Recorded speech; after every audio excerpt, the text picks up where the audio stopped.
Gusto mo din ba ng ganitong resulta?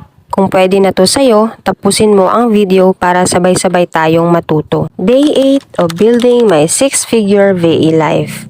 Hi, I'm Emily, an e-commerce virtual assistant na nakabase dito sa Albay, Bicol. Akala ng iba, pare-pareho lang ang trabaho ng mga virtual assistant.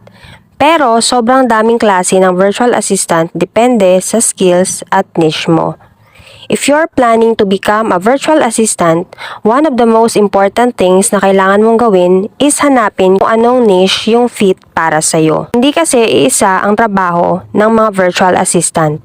May iba't ibang industry, tasks at strengths na kailangan depende sa role. So today, pag-uusapan natin yung iba't ibang klase ng virtual assistants. Una, General Virtual Assistant o yung tinatawag nating mga GVA. Ito usually yung all-around assistant. Tasks can include email management, scheduling, admin work, data entry, research, and customer support.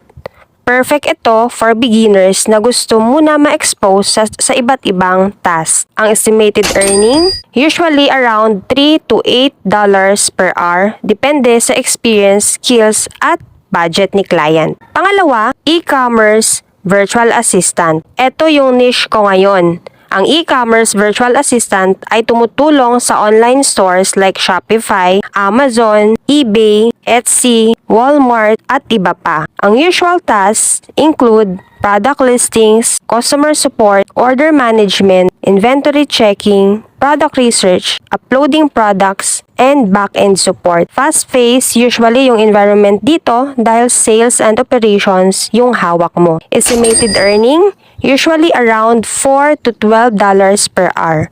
Pero kapag specialize ka na sa Shopify or Amazon, pwede pang mas mataas. Pangatlo, yung mga REVA o tinatawag nating real estate virtual assistant. Ito naman para sa real estate industry.